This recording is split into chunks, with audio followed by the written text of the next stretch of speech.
Arley Perez is one of the few people who had a natural talent for writing corridos. He wrote his first song, a corrido, when he was 11 years old. Arley's progression as a songwriter has been documented on YouTube and in live recordings made available online over the course of the previous 4 years. In today's video, I will tell you all that you need to know about Arley Perez. So do stay tuned to the end of the video if you don't want to miss out on all this. Please like this video, share, subscribe to our channel if you haven't done so yet. Jesus Arley Perez Morgan is a singer and composer of Mexican origin. He's best known in the world of art as Arley Pérez, or the Rayo of Sinaloa. He is noted for his work in the genres of ranchers, corridos, and romantic music. He enjoys more popularity in the regions of northern Mexico and the southeastern United States. Outlaw narcocorridos and ranchers are his distinctive musical styles. On the scene of the alternative corrido, he is regarded as having one of the most important voices. He was born on June 11, 1990. He has a musical repertoire that's been called into question due to the content of his lyrics concerning drug trafficking.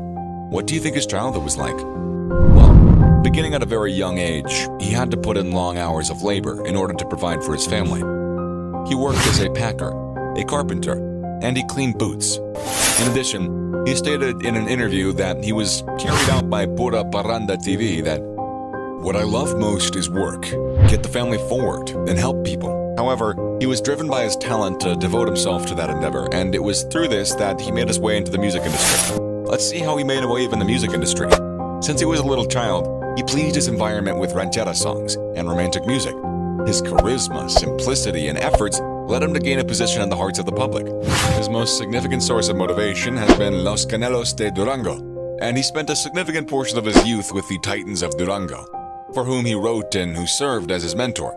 Because he was a restless young man who was also simple, active, and gifted, he began singing and composing songs for his friends and family that were full of emotion. These songs included corridos. Within the context of these gigs, some were captured on CD and pushed internally by his friends. This elevated him to the level of popularity that people in Culiacan were looking for. This shows that his popularity grew among the citizens of Culiacan, Mexico, thanks to the support of his group of friends who replicated his songs on CDs and encouraged him to record professionally in the creative world. His friends were instrumental in helping him to achieve this goal. His debut albums, Arley Perez con Banda Ilusión and Puerto Vallarta and Con Tololoche and Accordion, both of which were released in 2008, were both live sets. After some time had passed, evidence of the artist's successes emerged in the form that the music videos for the songs taken from these albums, such as El 24, M1, El Genio, and Ajustes Inzunza, have amassed millions of views each. Over the next few years, he continued to tour in northern Mexico while also releasing a steady stream of studio recordings in addition to live albums. El Cine, which was released in 2011, was a game changer. The tape was able to reach listeners despite the fact that it was essentially outlawed in his own country due to the violent and celebratory songs about the drug trade and its heroes. However, listeners were able to get the recording through YouTube and internet radio. In 2013, Cotizada, which was released by Discos Sabinas, was distributed through multiple digital channels, resulting in 13,703 visits in just the first month after it was made available to the public. Ni Falta Que Hace, which was released in 2016 and included 15 of his own songs under his own authorship, was one of the albums that sold the most copies that year, and was one of the best-selling albums overall. Some of the songs, including the single's title track, were written by him when he was only 18 years old.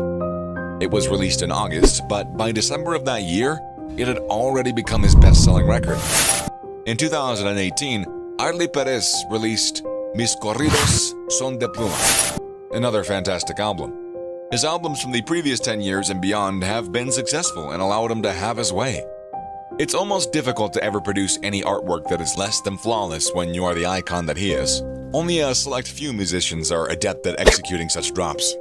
Given that he provided little details about the project prior to its publication, many viewers assumed that it was a top-secret undertaking. The album contained songs like Las Espuelas de mi Padre, El Lobo de la Montaña, Adiós Corazoncito, El Cigarro de Hoja, Dinastia VC, El Barón de Portechey, El Descanso M1, Niña Maquillada, El Hijo de Pueblo, Historia de Noticiero, Hombre de Buena Ley, La Historia de Mago, Ven Mi Vida, and Me Vale Madre, con banda. His most recent album, Siempre Activos y Vigentes, which was released in 2020, had a very great effect on his musical career. Always active and vigorous as he is selectively honest, fleetingly attractive, and fixed in his ways of singing. He's still working to strike a balance between uncertainty, ambition, and closeness. Despite all of this, his songs were upbeat, and they gave his fans throughout the world a different feeling. Songs that are included in his 2020 album include La Paloma, Jardín de las Flores, Sí Señor Gobernador, Quiero Ver Tus Ojos, El Genio, Extensión 666, El Odio de Dos Hermanos, Johnny L8, La Bolsita y Botella, Las Hazañas del M6, and more. Throughout the course of his musical career, he's been credited with a number of achievements, some of which the most notable are his songs The Care, Between Pancho and Pancho, and 5.7. Bonnaroo Music Festival concert tickets. Fans can always expect ear-splitting sound and memories to last a lifetime at this musical concert. Bonnaroo is a 4-day music event that features many of your favorite musicians. It is not just a chance for fans to become acquainted with the Deep South. It is a chance to watch their favorite performers live on stage and make long-lasting friendships with other festival goers. Since its initial event in 2002, Bonnaroo has become the southern equivalent of Coachella. Numerous musicians, including Arley Pérez, Black Alicious, Jurassic 5, the Buena Vista Social Club, and Ween, have performed at Bonnaroo. Even though the program varies every year, the festival has expanded so much over the years that 530 acres were purchased in 2007 to construct a permanent main stage. The festival grounds are divided into many areas, like Centeroo, the What Stage, and the Which Stage, just to name a few. People might travel to the comedy tent to unwind after watching some of their favorite performers perform, while also laughing along at some of their favorite comedians' jokes. Bonnaroo Music Festival Manchester Farm. The Bonnaroo Music Festival is held in Manchester, Tennessee, usually in early June. However, tickets sell pretty rapidly, so those who want to attend the music festival should purchase their tickets as soon as possible, so that they and their friends don't miss out on a once-in-a-lifetime musical experience. Do you still listen to most of Arley Perez's old songs? Is there a chance that you'll be releasing a new album this year or the next? Leave us your thoughts and your questions in the comment section down below, and that's going to be it for today's video.